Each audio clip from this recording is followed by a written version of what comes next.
તો green corridor આ અભયારણ્ય વિસ્તારમાં સરકારને લાવવા માટે શું જરૂર પડી?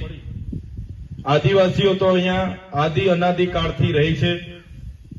વિકાસ માટે બધાને જ અપેક્ષા હોય કે વિકાસ બધાનો થવો જોઈએ, પણ પર્યાવરણના ભોગે, આદિવાસીઓના ભોગે ક્યાં સુધી વિકાસ? સાચી વાત છે ને? આપણા રોડ રસ્તા છે, આપણી પાસે તેટલી બધા પર એટલી બધી કોઈ મોટી ગાડીઓ નથી, કોઈની પાસે હાઈવા નથી કે કોઈ એટલા વાહનો છે નથી. જે ગાડીઓ છે રસ્તા જાય છે, જે છે રસ્તાને બનાવવાના ઠેકાણા નથી અને ગ્રીન કોરિડોર લાવવાની વાતો છે. અગાઉ પણ અમે આ ગ્રીન કોરિડોર માટે જ્યારે ગ્રામ સભાની સહમતિ લેવા માટે ખાસ ગ્રામ સભાઓ બોલાવવામાં આવી. સાંભળજો મિત્રો, ગ્રામ સભાનો ઠરાવ કેમ જરૂરી છે? 1996 પેસા એક્ટ બન્યો. દિલીપસિંહ ભુરિયાની આગેવાનીમાં એક કમિટી નક્કી થઈ. એ કમિટીએ રિપોર્ટ આપ્યો અને રિપોર્ટના આધારે કેન્દ્ર સરકાર દ્વારા 1996 એક પેસા એક્ટ બન્યો.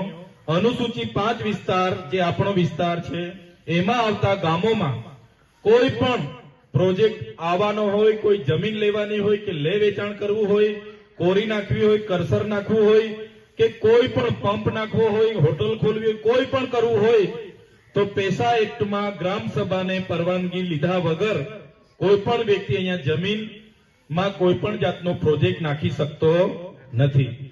આજે પેસા એક્ટ આપણે ત્યાં લાગુ છે એટલા માટે આ લોકો ગ્રામ સભામાં ઠરાવો લેવા માટે આવે છે. બાકી આ લોકો તમને ને અમને કોઈ દિવસે પૂછવા ના આવે, બારોબાર પ્રોજેક્ટ લાવીને મૂકી દે.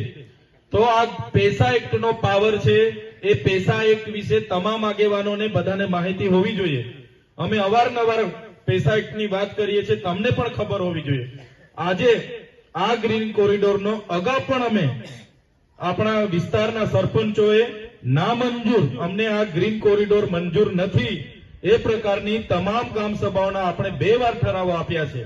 છતાં ત્રીજી વાર સરકાર દ્વારા ફરી ખાસ ગ્રામ સભાઓ હમણાં 16 તારીખ, 17 તારીખ અને 18 તારીખે બોલાવવામાં આવી અને ફરી ગ્રામ સભાઓમાં કહેવામાં આવ્યું